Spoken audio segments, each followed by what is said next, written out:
Class 9th, till paragraph 6, I made you understand yesterday. Now, we were reading about Albert Einstein, and from 7th paragraph, he also felt a special interest in a fellow student, Mileva Merrick. I told you about Mileva, that she was the companion, she was the classmate, you can say, or she was the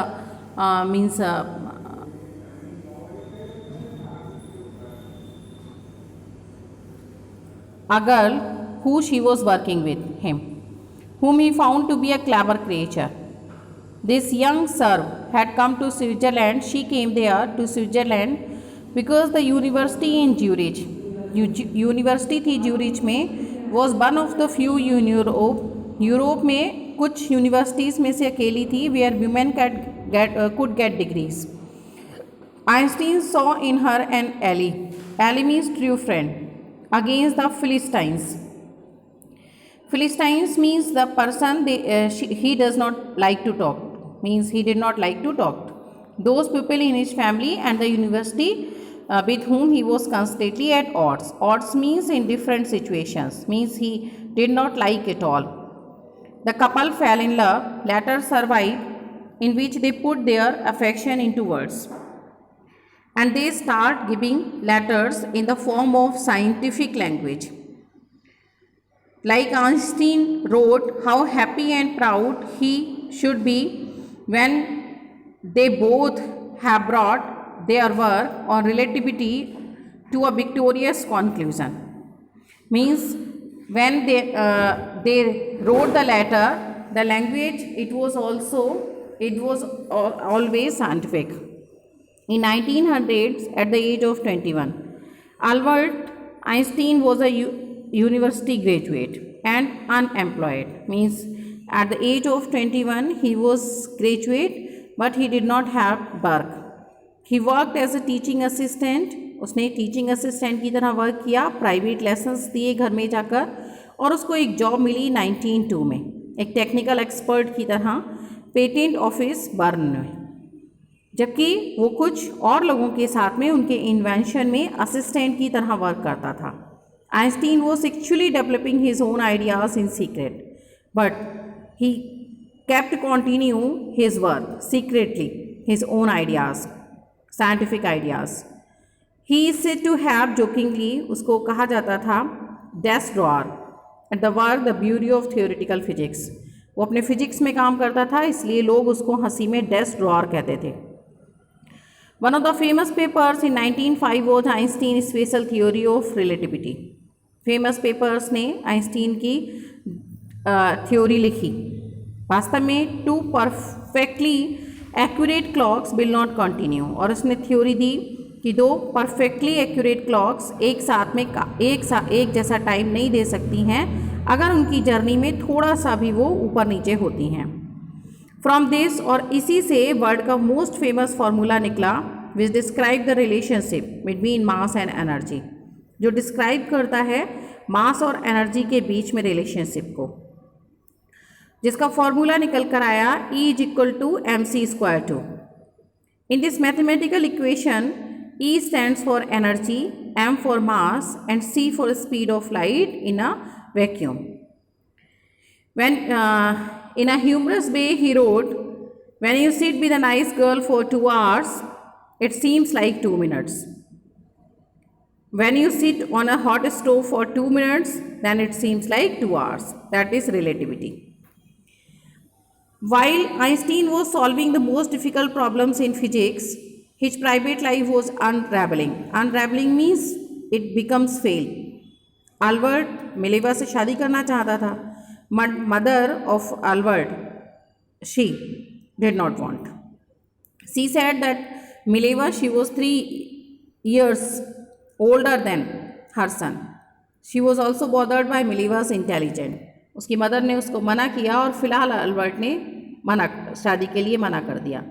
but finally pair married in January 1903 and had 2 sons. कुछ सालों के बाद में marriage भी week हो गई, क्योंकि Mileva जो थी वो एक इंटेलेक्चुअल एम्बिशन जो था उसका, उसको एक अनहैप्पी हाउसवाइफ बनाया. Means she did not want to be a house wife only. After years of constant fighting, और कई साल के लगातार फाइटिंग के बाद में कपल ने डाइवोर्स ले लिया 1919 में। Einstein married his cousin Elsa the same year. Einstein's new personal chapter coincided with his rise to world fame in 1905. Einstein का new personal chapter coincidentally rise हुआ वर्ल्ड फेम के लिए 1905 में। उसको पब्लिश हुआ उसका जनरल थ्योरी रिलेटिविटी की। उसको न्यू इंटरप्रिटेशन दिया ग्रेविटी के लिए। इक्लिप्स जो सूर्य ग्रहण होता है उसका फॉर्मूला उन्होंने दिया, प्रूफ किया और बताया कि एक्यूरेट है। Einstein had correctly calculated in advance the extent to which the light from fixed stars would be deflected through the sun's gravitational field. The newspaper proclaimed his work as scientific revolution. Newspaper ने घोषणा कर दी कि उसके work एक scientific revolution means एक science की क्रांति है। Einstein received the Nobel Prize for Physics in 1921. Einstein ने नोबेल प्राइज़ रिसीव किया 1921 में। ही वॉज शॉबर्ड मीन्स उसके ऊपर बारिश होने लगी, ऑनर सम्मान की, इन्विटेशंस आने लगे all over the world, and lauded the press, और प्रेस ने उसके बारे में खूब छापा। When the Nazis came to power in Germany in 1933, जब नाजिस जो जर्मनी में 1933 में वर्ल्ड वॉर के बाद में पावर में आया, आइंस्टीन एमिग्रेट हो गया यूनाइटेड स्टेट्स के लिए। 5 years later, the discovery of nuclear fission in Berlin had American physicists is in an uproar. एक अमेरिकन फिजिसिस्ट जो एक न्यूक्लियर फिशन को डिस्कवरी किया उसने। Many of them had fled from fascism, just as Einstein had, and now they were afraid of the Nazis could build and use an atomic bomb. और फिर Einstein और सभी ये डरने लगे कि नाजिस क्या बना लेगा, atomic bomb. At the urging of colleagues means साथ में काम करने वालों के अर्ज मीन्स रिक्वेस्ट करने पर Einstein wrote a letter to the American president. उस समय अमेरिका के प्रेसिडेंट फ्रैंकलिन डी रूजवेल्ट थे। उनको लिखा उन्होंने 2 अगस्त 1939 को, इन विच ही वार्न्ड, उसमें चेतावनी दी गई थी, a single bomb of this type, एक सिंगल बॉम्ब भी इस तरह का, exploded in a port might very well destroy the whole port together with some of the surrounding territory. अगर एक पोर्ट पर भी एक्सप्लोड कर दिया जाता है तो उसके साथ साथ वो आसपास के जितनी टेरिटरी हैं उनका भी विनाश कर देगा। His words did not fail to have an effect. उसके वर्ड्स फेल नहीं हुए। The Americans developed the atomic bomb in secret project of their own.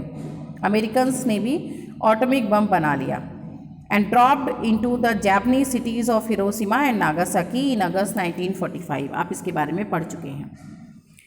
Hiroshima और नागासाकी पर जापान में गिरा दिया गया था बम। Einstein was deeply shaken by the extent of the destruction. Einstein को बहुत धक्का लगा। This time he wrote a public missive to the United Nations. उन्होंने लिखा, in it he propose the formation of world government. उन्होंने propose किया कि एक वर्ल्ड गवर्नमेंट का फॉर्मेशन होना चाहिए। Unlike the letter to Roosevelt this one made no impact, लेकिन इस पर कुछ भी प्रभाव नहीं हुआ।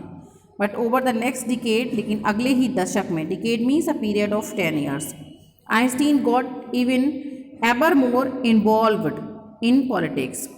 आइंस्टीन इन्वॉल्व हो गए पॉलिटिक्स में, agitating for an end to the arms build-up and using his popularity to campaign for peace and democracy.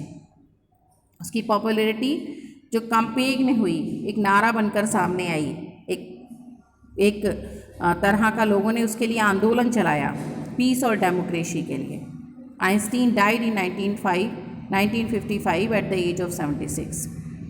He was celebrated as a visionary and world citizen as much as a scientific genius.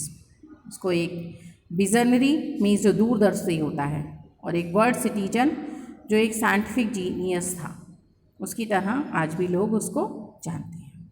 Now read and enjoy the chapter.